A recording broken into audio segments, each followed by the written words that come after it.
Week 7, handoff of care. Patient is a 62-year-old male. Code status is a DNR. Patient was admitted with COVID-19 and shortness of breath as the chief complaint. The diagnosis is acute hypoxic respiratory failure and COVID-19 pneumonia with a COPD exacerbation. Patient has a history of acute hypoxic respiratory failure, COVID-19 pulmonary embolism, and COPD. Also had asthma as a child, but has not been using any rescue inhalers as an adult. Patient is under airborne precautions and uses does nebulizer treatments at home with Duoneb, Pulmicort, and Perforomist. Respiratory orders for this patient are Q4 Duoneb and BID, Pulmicort, and Perforomist. Patient sedated and intubated, sedated with a dexmedetomidine, propofol, and Versed. Patient did not appear in pain at this time, but is being given 50 micrograms of fentanyl PRN. Patient's skin is pale with redness on the cheeks, most likely from the ETAD, the commercial tube holder. Patient's tachycardic with 107 heart rate, hypertensive with 153/64 blood pressure, and tachypneic with a 29 breaths a minute respiratory rate. Patient is being given Levitol for hypertension. Patient is showing increased work of breathing and diaphragmatic breathing. On the ventilator, citing 92% on 100% oxygen. Patient's breath sounds are diminished, but equally bilaterally. Patient's cough effort was strong when performing inline suction, but only suctioning scant, yellow, thick mucus. Patient's intertracheal tube size is an 8.0 at 22 at the lip. Patient's cuff pressure is 28. Has not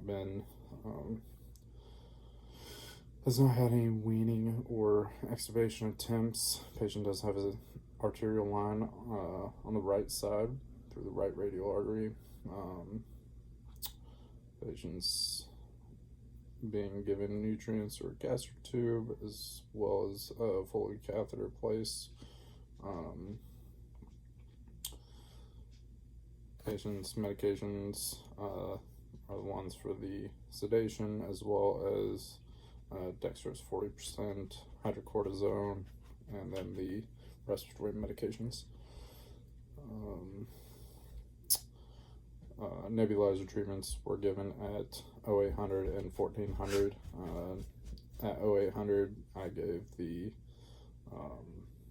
Duoneb and Perforomist and Pulmicort together. Then at 1400, just the Duoneb. Breath sounds were unchanged after the nebulizer treatments were given. Again, patient does have home use of respiratory medications. Let's see. Ventilator settings are as followed, with the ideal body weight of 75 kilograms.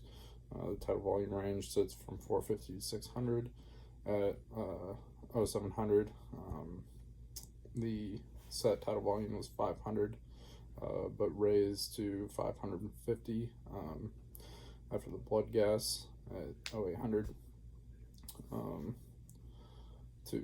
Tidal volume was increased to 550 milliliters. Respiratory frequency is 29, PEEP at 12, and FiO2 of 100%. I would look to lower the FiO2 from 100% as the patient has COPD. He's a CO2 retainer, but I will get to that when the ABG comes. With the ABG, his pH was 7.21, PaCO2 was 75.3, bicarb was 20.7, PaO2 was 74.3. I would again look to lower the FiO2 as he is a CO2 retainer. You can increase a PEEP as needed to continue oxygenating the patient. Also look potentially to give blood transfusion, as that would provide more blood carrying cells.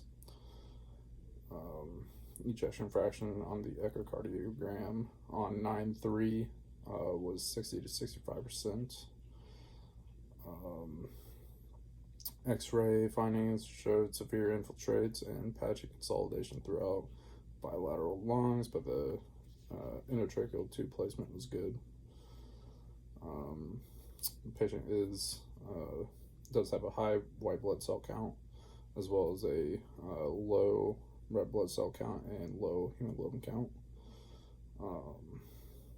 But yeah. Again, patient tested positive for COVID, so wear your N95s, gown, gloves, and go from there.